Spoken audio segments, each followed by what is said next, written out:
The story kicks off with Frank and Sarah browsing the aisles of a supermarket. Frank is unusually protective, always keeping a close eye on Sarah. They rarely dine out as Frank constantly worries about being poisoned by enemies from his past. It's not just paranoia. Frank is a former CIA operative and one of the best. Throughout his career, he took down cartel leaders, wiped out terrorist groups, and even played a key role in toppling a foreign government. But now Frank is done with that life. He's found peace with Sarah, a customer service representative, and he's not going back to the shadows. As they are shopping, Frank's old friend Marvin, a former agent, shows up and asks for Frank's help on a mission. Frank immediately turns him down because his priority is now protecting Sarah. Although Sarah secretly wants Frank to return to action, Frank stands firm in his decision. As Frank and Sarah leave the supermarket, they're caught off guard when Marvin's car suddenly explodes in a burst of flames. Frank freezes, staring in disbelief. Marvin's death does not make sense because he has faked it so many times before, but this time, it's real. At the funeral, instead of mourning, Frank stabs Marvin's lifeless body with a needle, just to be sure. The reality hits him hard. Frank, a man who never shows emotion, feels a crack in his tough exterior, but he doesn't know how to handle it. No sooner does he leave the church than FBI agents corner him. They've got questions about his past missions, but Frank knows better than to refuse. Resisting means becoming the government's target, and he's not ready for that fight. But the FBI isn't the only one after him. That afternoon, a government official named Jack walks in, claiming to be a lawyer. Without warning, Jack pulls a gun and opens fire. Gunshots echo through the building as chaos erupts. The FBI chief and his team scramble to stop Jack, but they're quickly taken down. Frank sits helpless, handcuffed to the table, unable to do anything but watch. Jack is furious and demands answers from Frank about the project Nightshade. He threatens to torture Sarah if Frank refuses to cooperate. But before Jack can get what he wants, Frank breaks free, only to find himself surrounded by enemy troops. Jack believes Frank has no chance of escaping. Trapped, hands still cuffed, he's certain Frank is finished. But Frank has other plans. In a flash, he takes down 3 Special Forces members. With 4 more left, Frank continues his relentless assault, using every skill he's got to stay alive. The battle rages on, and one by one, Frank neutralizes his opponents. But eventually, the odds catch up with him. He's captured. Just when it seems all is lost, Marvin shows up alive and well, revealing that his death was a ruse. With Marvin's help, they managed to break free. And in a twist, Marvin also secretly rescued Sarah from the troops Jack had sent to her house earlier. Marvin had been warning Frank from the start, but his words went unheard. The mess began when a secret document leaked online, detailing a mission called Nightshade, a project Frank and Marvin had carried out in 1979. While the government's pursuit of Frank could have been a major concern, he cared more about Sarah's safety. He urged her to hide, but Sarah, ever the thrill-seeker, refused to back down. She wanted to stay by his side. Meanwhile, Jack was meeting with a general, reporting the situation. He informed the general that Frank and Sarah were now officially labeled as terrorists, their names on the Interpol list.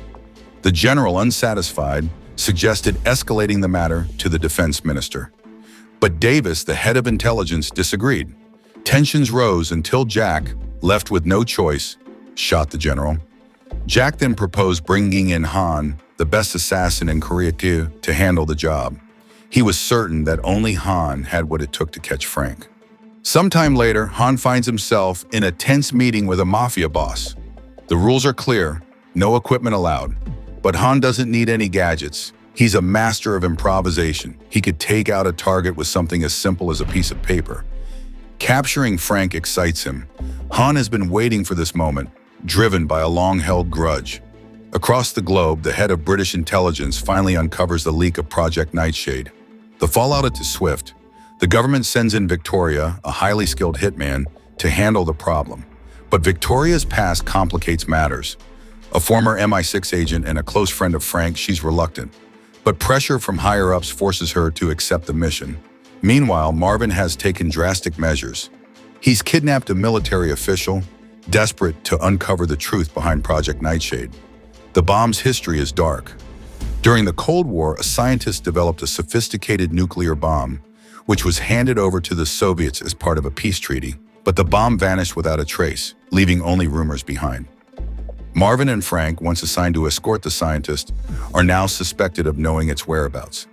But Frank reveals a bitter truth. The scientist is dead, eliminated by Soviet intelligence years ago.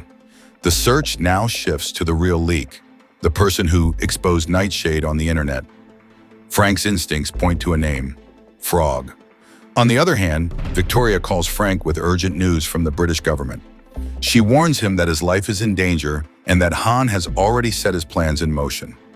Meanwhile, Han's assistant is tracking Frank's every move. Han, on his private jet, is heading straight to the city where Frank and his team are staying. Once there, one of his men reports that several CCTV cameras have been installed in Frank's room. But it's all part of Frank's plan. From the start, Frank had been targeting Han's private jet, and instead of running, he and Marvin are ready to turn the tables. Using Han's jet, they make their way to Paris, where an informant known as Frog is waiting. Things take an unexpected turn when they land in Paris. Frank crosses paths with Miranda, a Russian intelligence agent, and his ex-girlfriend. Marvin can't help but comment that Frank still hasn't gotten over her. Miranda, however, has a proposal. The Russian government wants to join forces with Frank to track down the nuclear bomb. In exchange, she promises she won't turn him over to Interpol. As Marvin predicted, Frank can't resist her offer. Long story short, the team tracks down the Frog's location. Turns out he's been dealing secret military intel from various countries. This afternoon, he's meeting with terrorists at a quiet restaurant. Marvin confirms it's him, and Frank, along with the team, gets ready to move in. But Frog is slippery. Frank warns Sarah to avoid making eye contact, but it is already too late. Sarah locks eyes with him, and that is when all hell breaks loose. Frog starts firing, his shots ringing out as he bolts for the exit, grabbing a bike and speeding away. Miranda's already on it. She has a vehicle ready for the chase. Sarah, feeling a bit left out, is jealous of Frank's calm. She demands to join in the pursuit. It doesn't go as planned. Sarah's driving is wild, and soon she's trapped in a narrow alley, unable to move. After capturing Frog, Frank and his team waste no time, resorting to intense tactics to force him to reveal the location of the secret file about Project Nightshade. Despite their best efforts, Frog remains tight-lipped. Sarah, however, steps in with a different approach. Using her charm, she manages to get Frog to spill the information they need.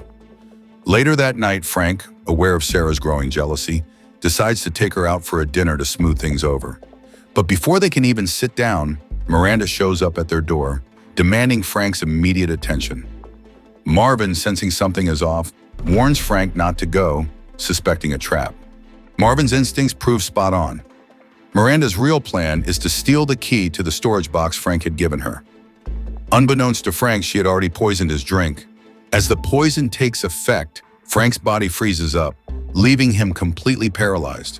Sarah, seeing an opportunity, begins to unleash her frustrations. But Marvin had already prepared for this. He had secretly switched the key to the storage box with a duplicate, anticipating Miranda's move. After a few hours of rest, Frank is back on his feet, and Marvin decides it's time for a walk. He offers Frank some much-needed advice about his chaotic love life, which has been out of control for the last 2 days. As they talk, Han suddenly appears, furious that Frank stole his private jet. Without warning, Han opens fire, leveling everything in sight. But Marvin's got a trick up his sleeve. Always carrying dynamite in his pocket, they manage to escape the mayhem. The next morning, Frank and Marvin head to the bank to open a deposit box. That's when Frank spots Miranda being detained by anti-terror forces. It turns out the key Marvin gave him was not for just any box. It belonged to one of the leaders of a terrorist group. A short time later, Frank and the team finally get their hands on the Nightshade file. It is now clear that one person knows where the nuclear bomb is hidden, and they are currently under the protection of the British government. Without wasting any time, Frank and his crew rush to London. But as they cross the English border, disaster strikes. Victoria shows up and sets Frank's car on fire. Just when things seem hopeless, she reveals her true intentions, saying she was not there to kill them. Instead, she staged their deaths to protect them.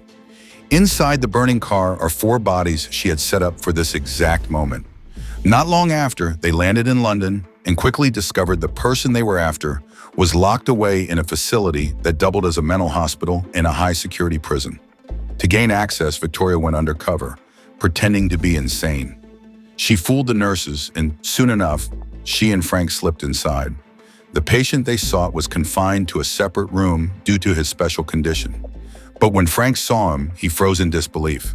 The man before him was none other than Dr. Bailey, the scientist behind the creation of the nuclear bomb, a man believed to have died 32 years ago.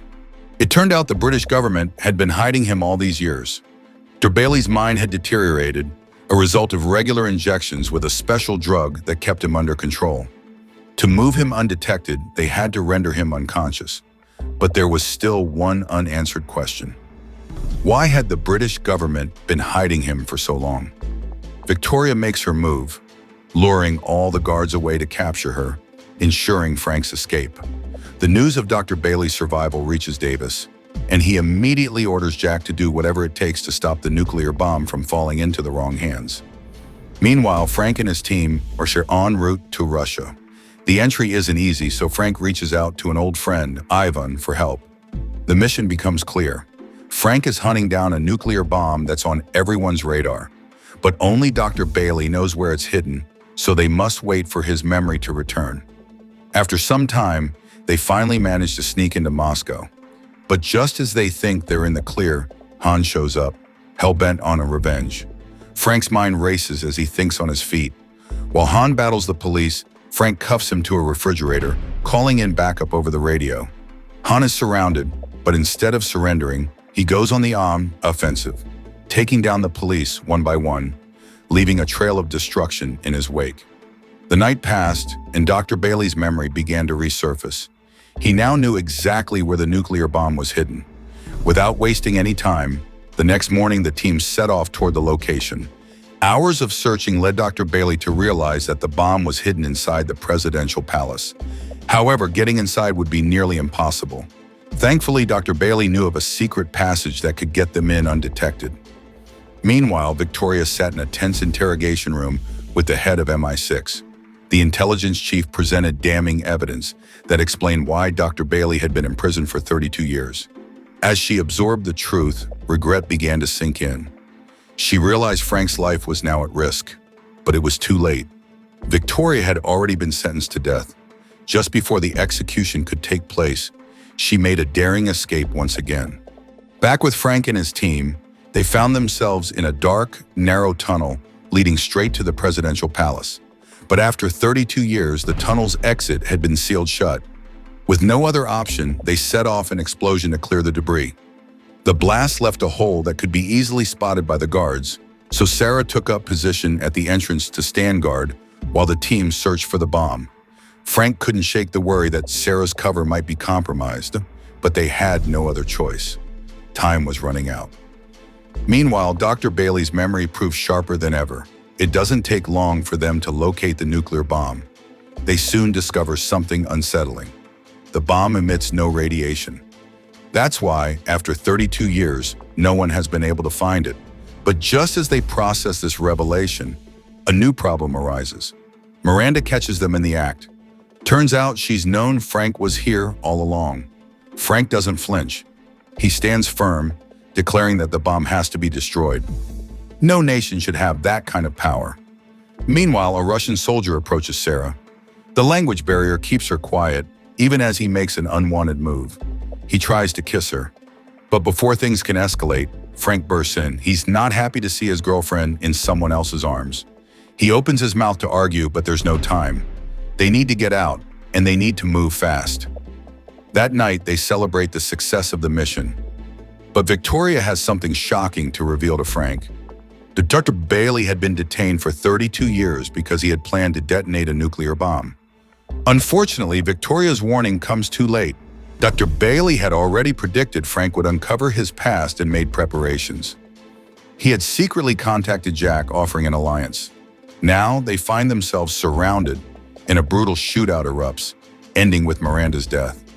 As they reach the runway, Jack turns on them. His real goal had always been the bomb. The US government's plan was to imprison Dr. Bailey in a special facility, just like the British had. Strangely, Dr. Bailey remains calm. He had expected this betrayal. During the flight, Dr. Bailey frees himself and prepares to unleash a deadly toxic gas on everyone aboard. But the gas has no effect on him. He holds the antidote, anticipating his own plan's success. The next day, Frank and his team are set for execution, with the Russian government believing they've killed Miranda. Just as the end seems near, Victoria and Ivan burst in with urgent news. Dr. Bailey's plane made an emergency landing in London. Worse yet, he plans to sell the bomb to the Iranians. Without wasting time, Frank's team gets ready to move out for London. But during a quick refuel, Han reappears. He's out for revenge, holding a deep grudge against Frank for betraying him years ago in Korea. Frank had trapped Han, and as a result, Han was branded a traitor by his own country, sending him down a dark path as a hitman. As the two clash, Frank tries to reason with Han. He tells him there's a nuclear bomb in the heart of London, threatening 11 million lives. Han hesitates, the weight of the situation sinking in. Slowly, the anger fades as the reality of what's at stake hits home. Shortly after, Frank's friends are shocked when they see Han boarding the plane, especially because it was supposed to be his. Meanwhile, Dr. Bailey is hiding out in the Iranian embassy in central London. To get inside, Frank's team has no choice but to use Sarah as bait. Before the mission, Frank gives her a pistol, a silent promise of what's to come. The plan kicks off at a restaurant. An Iranian official sits nearby. Sarah, pretending to be heartbroken after a breakup, catches his attention. He approaches, offering a sympathetic ear. When the moment is right, Sarah injects him with a deadly poison. The official, gasping, knows he has no choice but to cooperate if he wants the antidote and a chance to survive the night. As Sarah works her angle, Dr. Bailey is deep in a transaction with high-ranking Iranian officials. The deal goes down for an astronomical sum, but there's more at play. Dr. Bailey keeps Jack alive as a grim reminder to everyone that betrayal has consequences. Then, as the perfect opportunity arrives, Dr. Bailey takes control. He eliminates everyone in the room, setting off a chain of events leading to the detonation of the nuclear bomb. In his final moments, Dr. Bailey reveals the twisted truth. 32 years ago, the Cold War took everything from him, including his wife and child. Now revenge is the only thing left on his mind, and he's ready to ignite the flames of war. On the other hand, Sarah slips into the embassy undetected, her steps quick and purposeful. She crosses paths with Marvin, handing him a small package. It's clear Marvin's already well inside the building, having infiltrated earlier. Without hesitation, he passes Sarah a set of weapons and a bomb. The bomb's mission is simple: destroy the building's water pipes. Once it's set off, it'll trigger an automatic call for a plumber, and that's when Frank and Han will strike. However, things take a turn. The nuclear bomb is already active. Marvin, skilled in bomb defusal, immediately assesses the situation. But Dr. Bailey's device is different because its complexity is beyond anything they have encountered. Meanwhile, Victoria is tasked with keeping Dr. Bailey from escaping the building. Suddenly, the quiet is shattered by gunfire from the lower floors. The team's cover is blown, and a fierce shootout erupts. Amid the chaos, Dr. Bailey slips through the cracks, making a daring escape with Sarah. Meanwhile, Han and Victoria race through the streets in a luxury car, desperately trying to catch Dr. Bailey. Hot on their heels are the Iranian security forces, closing in fast. Meanwhile, Frank and Marvin take to the skies in a helicopter, launched from behind the embassy. Marvin's frantically working to disarm a bomb strapped to his lap, but time's running out, and he's running out of options. With just 30 minutes left before the bomb goes off, the pressure's building. Han and Victoria fight to stay ahead, but the Iranian forces don't let up. In a sudden turn, Han makes a move by counterattacking with everything he has. It turns into chaos. Gunfire erupts, and in the heat of the moment, a stray bullet strikes the pilot of Frank's helicopter. Now Frank's helicopter is losing control, and the situation spirals further out of control. Dr. Bailey, still making his way to the airport, is unaware of the disaster unfolding behind him. Frank's team is left scrambling, the helicopter is no longer flying right, and with the pilot down, it's a ticking time bomb in the sky. With only 15 minutes to go, Frank steals a car from an airport official, speeding toward the airplane parking. He's certain Dr. Bailey's about to take off. Frank boards the plane, but the sight that greets him is not what he expected. Dr. Bailey is holding Sarah at gunpoint, ready to end it all. Frank's powerless, watching the woman he loves in danger, with no way to stop it. Dr. Bailey takes off, leaving Frank and his friends stranded on the runway, staring down the barrel of their own countdown. The bomb's about to explode in just 3 minutes. Then, something unexpected happens. Dr. Bailey, mid-flight, hears a strange noise behind the cockpit. He turns and realizes the bomb is still ticking, but it is not where he thought it would be. What Dr. Bailey doesn't know is that Frank had secretly placed the bomb behind the cockpit before rushing in to save Sarah.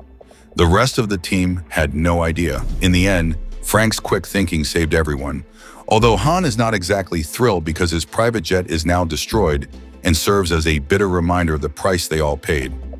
So the moral of the story is, if you fake your death, steal a jet, chase nuclear bombs, and get shot at by half the world, at least make sure you still have enough gas money to get home.